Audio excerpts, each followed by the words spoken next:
E agora, Ensinar e Aprender, by Cecília Góes. Olá, pessoal. Mais um programa nosso, Ensinar e Aprender. Hoje com duas convidadas muito especiais. Professora Daniela Barbosa Butler. E a professora Ivete Irene dos Santos. Sejam muito bem-vindas. E o nosso assunto hoje, sempre aqui, nós falamos alguma coisa que acrescente e que traga uma contribuição para a educação, para aquilo que a gente mais faz, né? Porque este programa é o Ensinar e Aprender. Então, a questão que nós vamos trazer hoje aqui, que são os hábitos de leitura, falar sobre os hábitos de leitura, é uma coisa extremamente importante e é até complementar ao que nós gravamos na semana passada, porque nós falamos realmente que existe vida offline, não é, professoras? Não é só a tecnologia. Então, assim, a gente poderia começar conversando e seguindo mais ou menos a ideia que nós pautamos anteriormente, que é sobre gostar de ler. O brasileiro não gosta de ler? Como é que é isso? Quem vai falar? Eu acho que a pergunta inicial deve ser: o que é que o brasileiro anda lendo, né? O que é que o brasileiro anda lendo? Vamos lá, fala um pouquinho disso. Porque no começo, você já falou que as pessoas usam muito a tecnologia, né? Sim. Então, online. Isso. Né? E muita coisa que você acessa é por meio da leitura. Então, Sim. as pessoas estão lendo, estão produzindo escrita, né? No Facebook, em outras mídias de rede social. Então, há sim leitura. Mas o que a gente tem questionado como educadoras é se é uma leitura qualitativa, Sim. né? E a extensão e profundidade dessa leitura. Extensão não só o número de páginas, né? Mas o tempo que eu dedico a isso, Sim. né? E a qualidade, o que isso me traz de informação, né? De que maneira eu filtro, né? Aquilo que eu vou... de alguma forma, o que meu cérebro, de que meu cognitivo vai se alimentar, né? Porque na realidade é assim, a gente não consome uma medicação que está com a validade vencida, a gente não compra um alimento também que está com validade vencida, e mais, né? A gente busca, pelo menos na medida do possível, ingerir coisas que tragam proteínas, que tragam, né, mais qualidade de vida. Da mesma forma, a alimentação do nosso cognitivo, fala aí disso um pouquinho. Então, a qualidade do que eu estou lendo. Exato. Né? Então, isso que é uma preocupação. O que é que eu estou lendo? E mesmo quando a gente fala dessas leituras nessas mídias, como você falou, será que isso que eu estou alimentando o meu cérebro tem uma veracidade, tem uma validade? Tem uma consistência? E o livro, né, que assim, quando a gente fala em objeto de leitura e quando a gente fala, será que o brasileiro lê? A gente pensa no livro porque ele passa por uma seleção para ser publicado. Claro, né? Claro. E ao falar de tecnologia, também eu queria fazer um complemento. Para vir aqui conversar com você, Cecília, eu usei o livro Retratos da Leitura no Brasil 4. Que é uma publicação que já acontece há quase 20 anos, desde 2001. E hoje o Instituto Pro Livro já está no número 4. E nesta publicação, agora a última, que é de 2015, ela fala muito, quando essa primeira pergunta que você fez, né? O brasileiro gosta de ler? Esse ler, né? Tá envolvendo que tipo de leitura? De leitor, desculpa. Uhum. Então, esse livro, eu até trouxe até para deixar de dica pro ouvinte, para quem quiser se aprofundar mais nesse tema, ele divide o leitor brasileiro. Nós vivemos num país de tamanho continental. Sim, né? Então, dimensões continentais. Então, é difícil pensar nesse brasileiro. Não dá para colocar, né, todo mundo, né, num lugar só. Isso. E esse brasileiro, assim, ele é dividido num leitor alfabetizado de forma rudimentar, o alfabetizado de forma funcional e ainda tem também o alfabetizado digital. Isso. Então, esse alfabetizado rudimentar seria aquele que sabe ler seu próprio nome, sabe talvez pegar um ônibus, uma coisa muito rudimentar mesmo. O alfabetizado O analfabeto, no caso, funcional é aquele que faz leitura simples, de texto simples, mas não consegue fazer uma interpretação desse texto. Não elabora em cima disso. Não elabora em cima disso. E isso não consegue se aprofundar. Sim. Né? Não consegue fazer uma reflexão em cima do texto. E muito me deixou, assim, perplexo na leitura desse livro, porque ele traz esse analfabeto digital. Então a gente está falando agora dessa questão da tecnologia e me assustou muito saber que 30% da população brasileira é analfabeto digital. Então, assim, a gente que tá todo dia na internet, né, a gente pensa como que as pessoas conseguem viver sem a internet nos dias de hoje. E hoje 30% do brasileiro ainda, né, de acordo com essa pesquisa de 2015, ainda 30% das pessoas não tem acesso à leitura digital. Se essa proporção diminuiu, foi muito pouco. Muito pouco. Porque 4 anos é muito pouco. Então, assim, isso é muito assustador, né? Com certeza. Saiu uma reportagem essa semana no Estadão dizendo que as pessoas hoje têm energia elétrica, né? Tem celular, mas não tem saneamento básico. Mas mesmo diante dessa informação, acho que na segunda ou terça-feira, se eu não me engano, essa reportagem. Mesmo diante que as pessoas têm acesso ao celular, têm acesso à energia, mas ainda assim, quando eles falam que não tem acesso à leitura digital, é porque muitas vezes o celular, ele é o celular de telefonar apenas. Sim. Não a leitura digital, com acesso a todas as plataformas. Às vezes as pessoas não conseguem nem fazer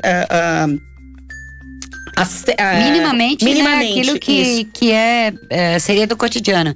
E aí, isso leva pra gente. Você já entrou na pauta nossa em relação à questão da alfabetização e leitura, essa relação entre alfabetização e leitura, né?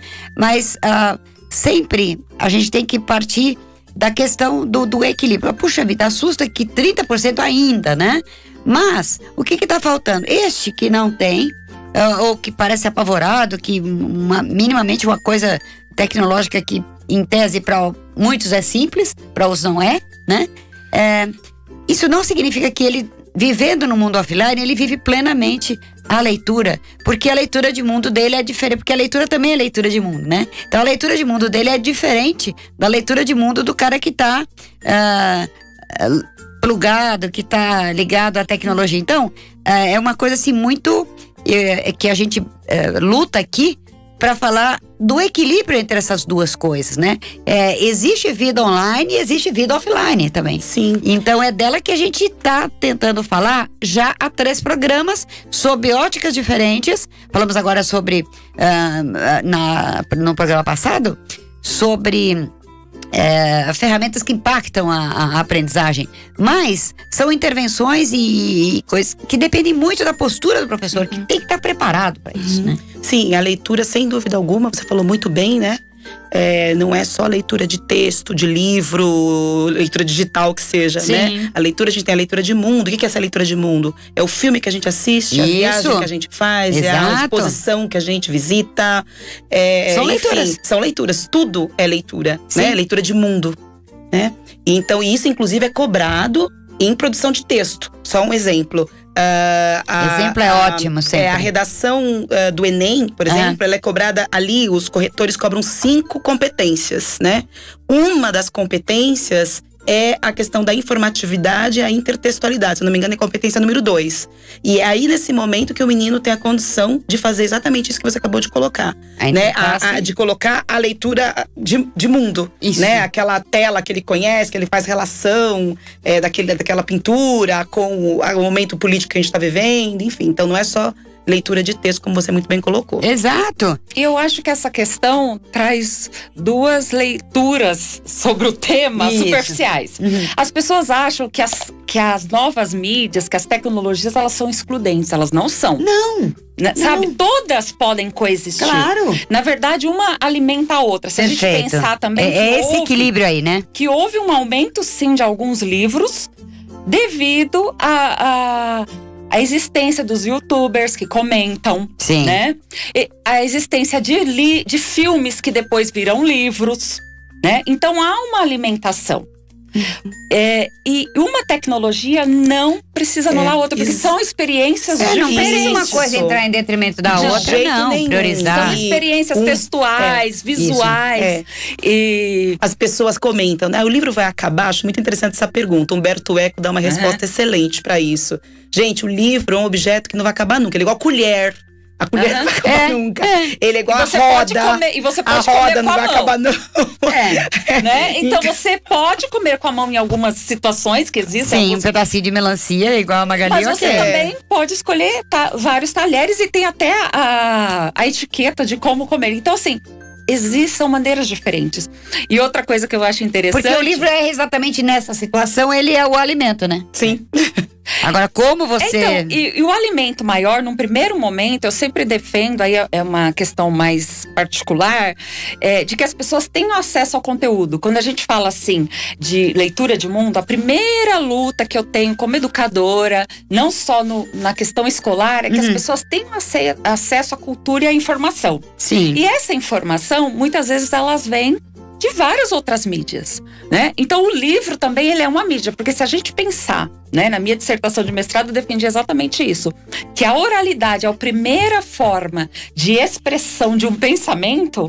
Então o nosso corpo ele é a primeira mídia, porque do jeito que eu conto uma piada, já amei muda. essa analogia que você fez. É que o corpo da gente é uma mídia. A maneira que uma pessoa fala e outra, você já viu contadores de piada, tem gente que conta e você ri.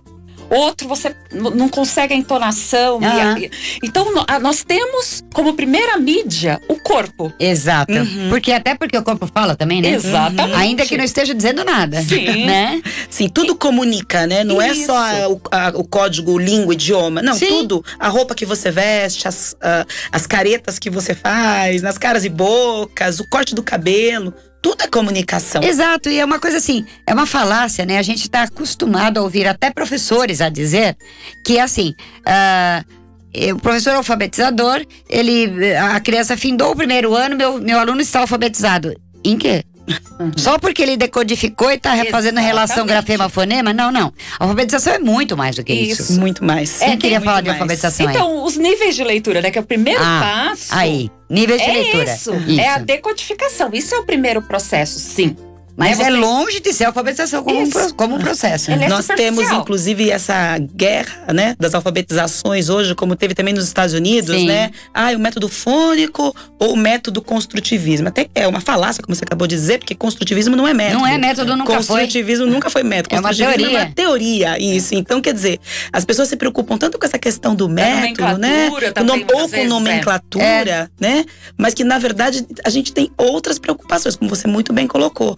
Por que quando o indivíduo ainda é pequeno, ele tem um certo interesse pela leitura e depois ele vai perdendo esse interesse. E é aí que eu acho que o problema é muito mais grave do que o problema da alfabetização. Essa alfabetização que você acabou de dizer desse professor que está preocupado, dizendo, né, meu aluno já está alfabetizado ou não.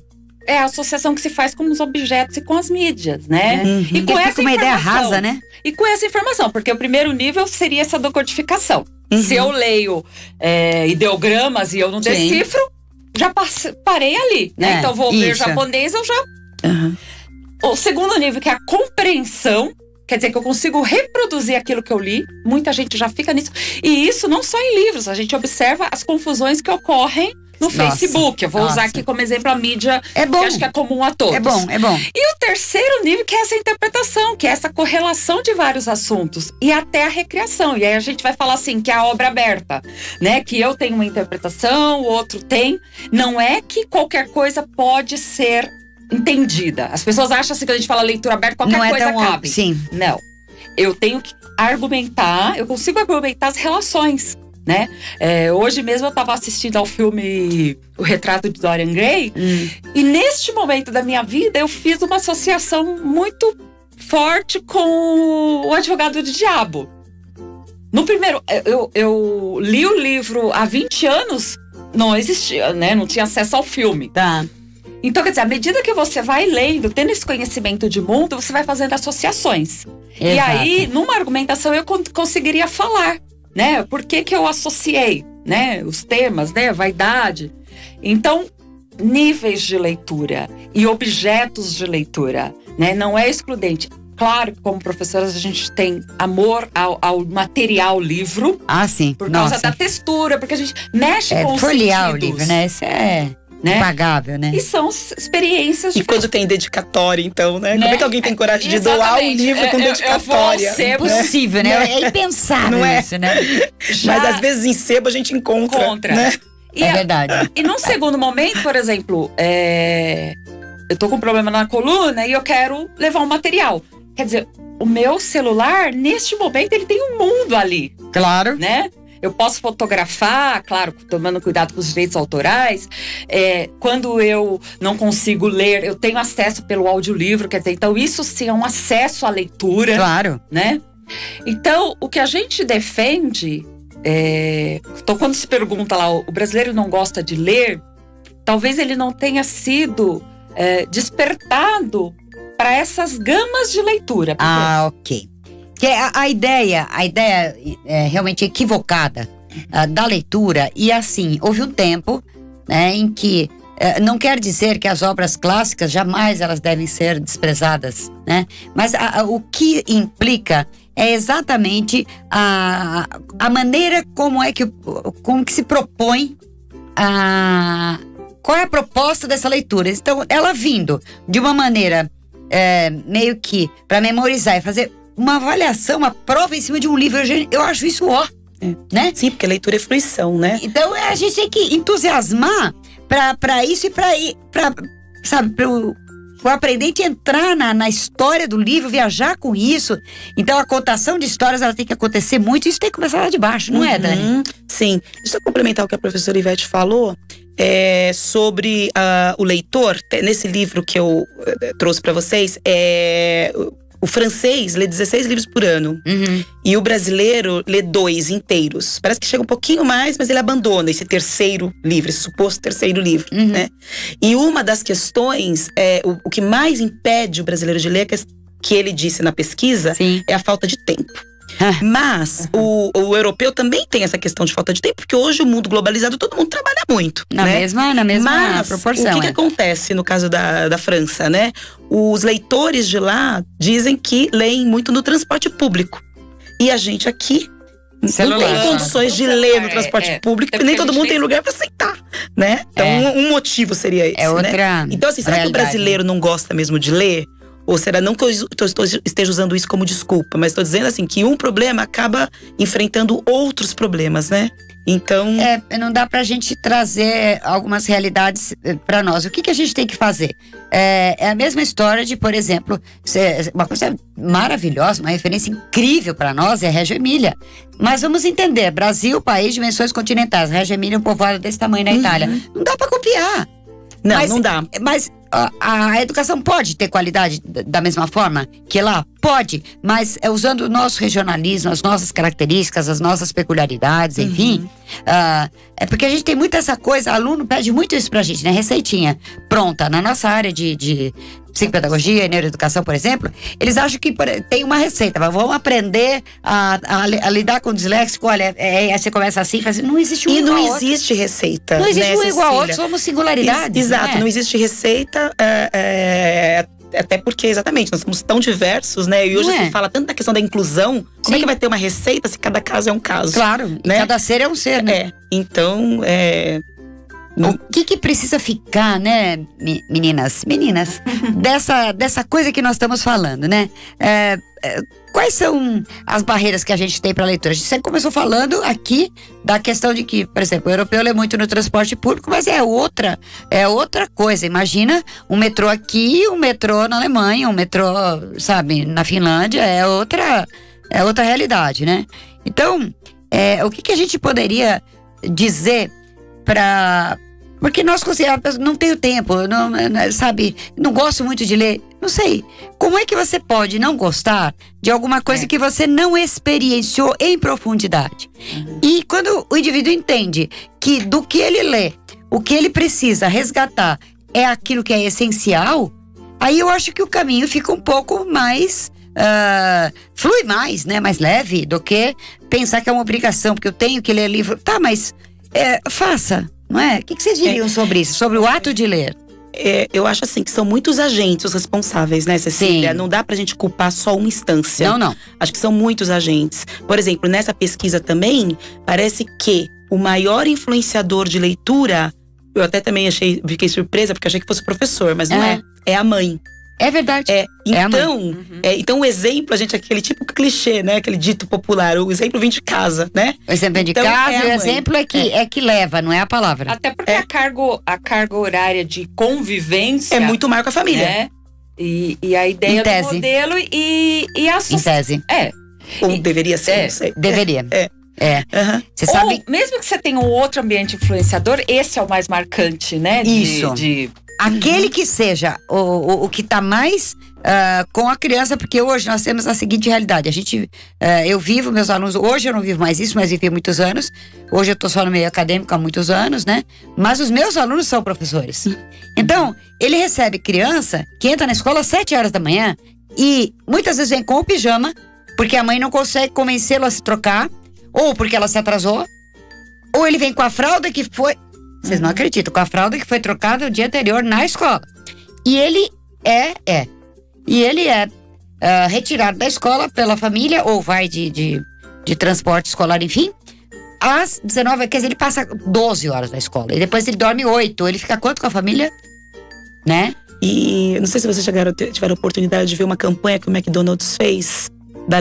Ler pro seu filho, teve uma campanha, e agora uma propaganda tem a leiturinha também, né? Super bonita. E aí eu fiquei pensando, agora lembrei dessa propaganda, porque você falando, contando, né, dando esse depoimento, que horas que essa mãe provavelmente chegou cansada, que horas que ela vai ler pra essa criança, né? Mas então, a gente vê, assim, aqui trouxe esse resultado, né, dessa pesquisa, dessa amostragem, que a família é uma grande influenciadora. E nós não podemos só também dizer que é só a família, acho que são muitos agentes, né? Então, por exemplo, essa pesquisa também trouxe que 30% dos brasileiros não tem biblioteca pública na sua cidade. Então, olha que triste. Como né? objeto de não consumo. Ter biblioteca que pública. não se dá para destinar. Então, como é que eu torno acessível? Não que não existam algumas estratégias. Então, a gente tem que pensar essa troca, E só te cortando, mas acho que para eu não perder o fio, eu acho que. E eu falar um pouco das experiências de outras situações. Não dá para educar uma criança quando a gente está pensando aqui em leitura, então se comece. Exato. Se você não educar o pai. Tanto que eu tenho um projeto chamado Escola de Pais. E também o Cortella falou da questão da família. O Isamitiba, ele já falava, né, de educação de pais. Porque não dá para você... Não é novo isso, e o pessoal não ouve, né? Não dá para você pensar numa criança alfabetizada se ela não tem esse ambiente alfabetizador. Porque a gente fica, né, até nas questões políticas. Mas o adulto não sabe votar, não sabe...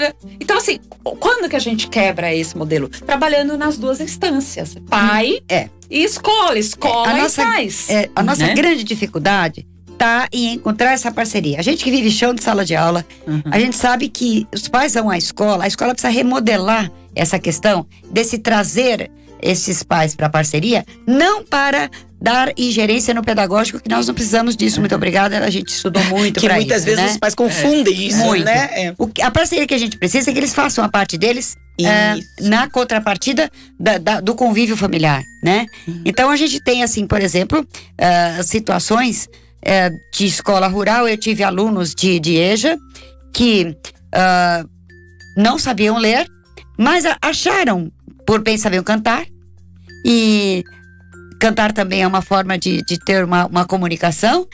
E como não sabiam ler, ouviram histórias que a mãe contou, que ouviu da avó, que ouviu da bisavó, e ela as reproduzia para o filho. É um caso lindo que eu tenho, entre tantos que eu já conheci ao longo da minha experiência.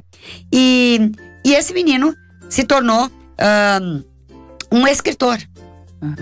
O filho dela, né? Então, assim, ela fez o que ela podia. Ela não sabia ler, mas ela achava lindo isso. Então, o que ela fazia? Ela, quando não tinha, ela não se lembrava de nenhuma, ela inventava uma história. E aí, a criança, você vê, ela vai internalizando, né? O cérebro processa aquilo, ela dorme, principalmente na hora de dormir, é o momento em que o cérebro fala pra mente assim, fica quieto que eu preciso trabalhar. E tem uma questão da afetividade no meio disso, Com né? toda certeza. E aí não tem como você não passar, uma criança não passar a gostar de ler, ou gostar das histórias, gostar dos contos, Claro. gostar de tudo isso, tendo essa relação. É porque isso não pode ser dissociado, né? O cognitivo do afetivo não pode Não. dissociar, porque Não. senão ele não acontece. Não. O processo não flui, não é, professora? Então, e eu não gosto dessa palavra motivação, mas eu gosto de associação. É porque ela tá muito banalizada. É. E nem sempre é uma coisa externa, né?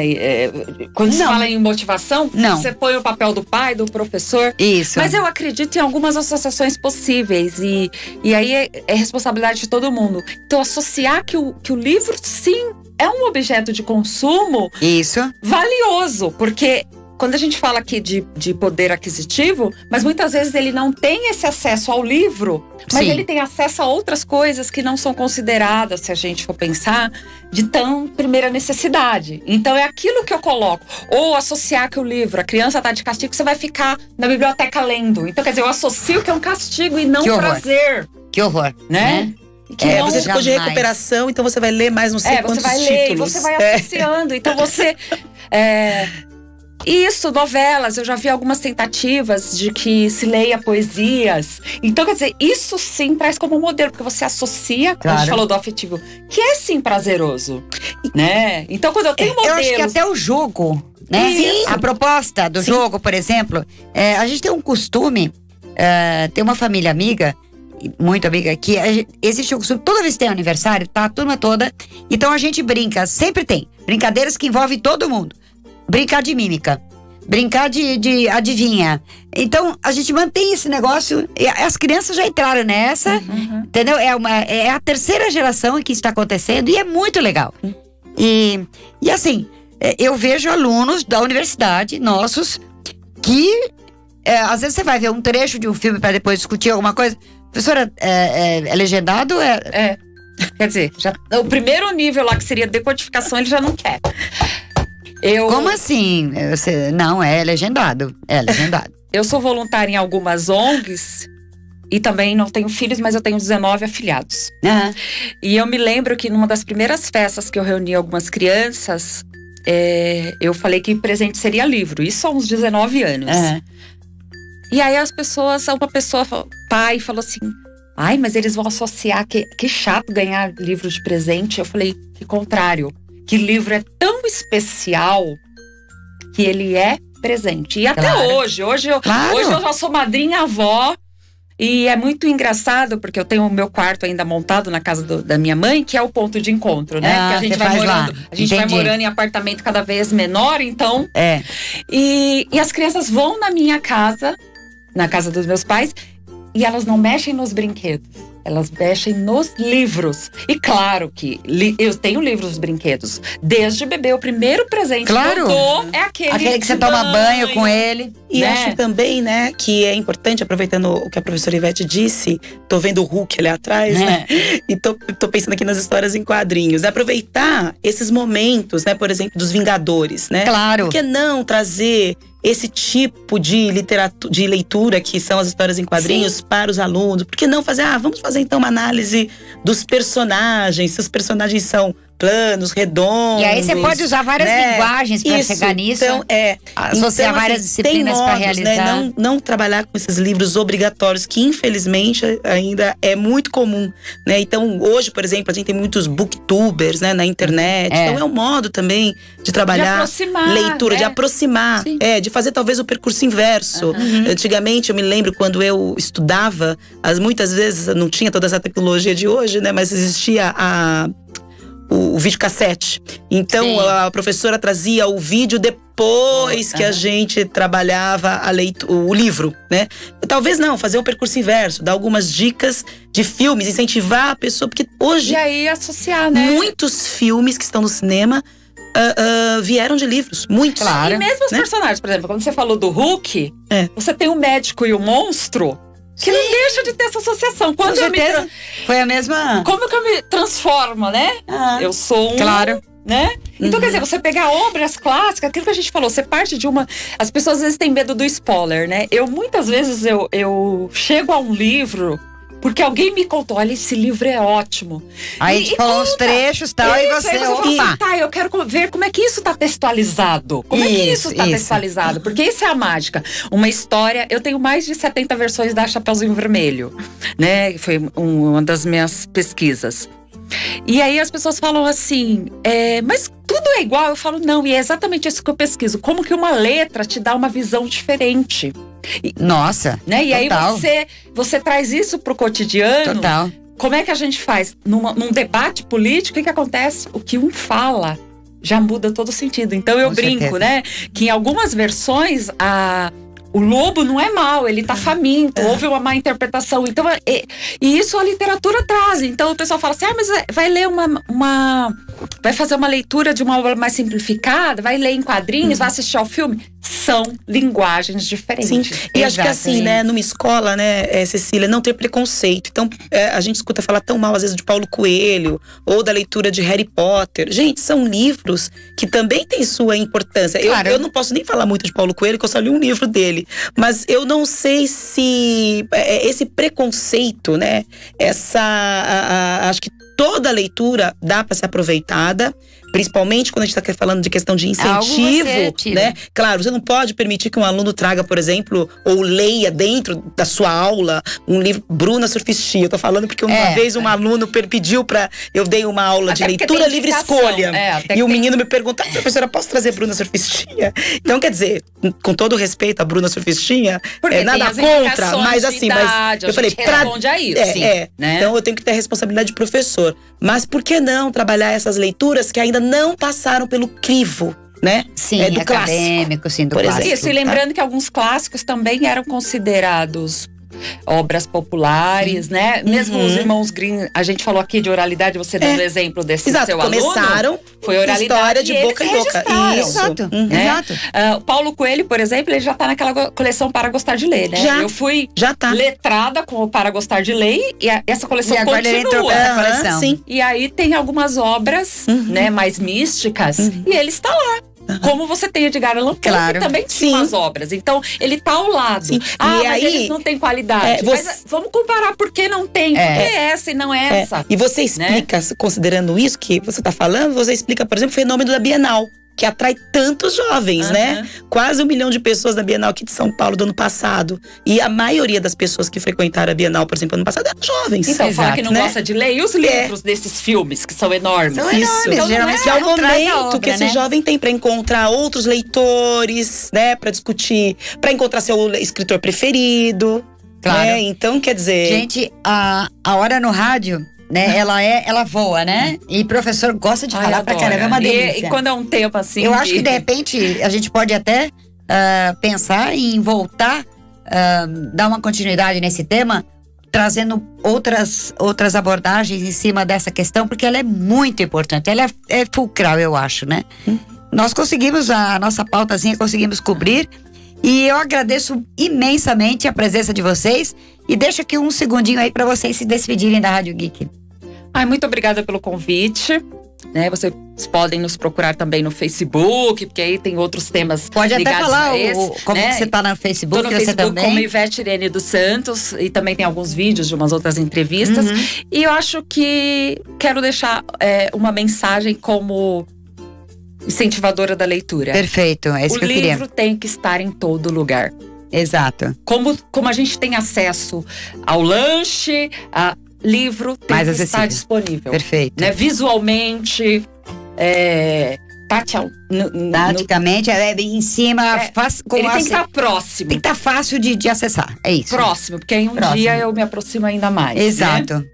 Exato. Então vamos nos aproximar dos livros, mesmo que eu ainda tenha medo, mesmo que os pais não sejam letrados. Mas ele tem que estar por ali. Ele tem que ser um objeto. Exato. Cecília, muito obrigada pelo convite. Foi muito bom estar aqui. Foi uma tarde bem gostosa, bem agradável. E eu reforço a fala da professora Ivete, né? Ele tem que estar acessível. E também, eu acho que o papel também, só complementando o papel da família, do professor, é estimular não só deixando disponível, mas também levando a lugares, né? E incentivando passeios que tenham a ver com leitura de mundo, né? Essas saídas culturais, elas são importantes, mas eu ainda faço um apelo também aos pais, né? Porque eu me recordo que a minha vida inteira, é claro que eu não tenho mais 21, porém, o meu pai, todo aniversário era alguma coisa que você queria, um livro. Né? E eu fiz a mesma coisa com meu neto, continuo fazendo. Gente, foi um prazer enorme estar com vocês aqui. Muito obrigada. E a gente vai se ver de novo. Tá. Até o próximo programa, gente.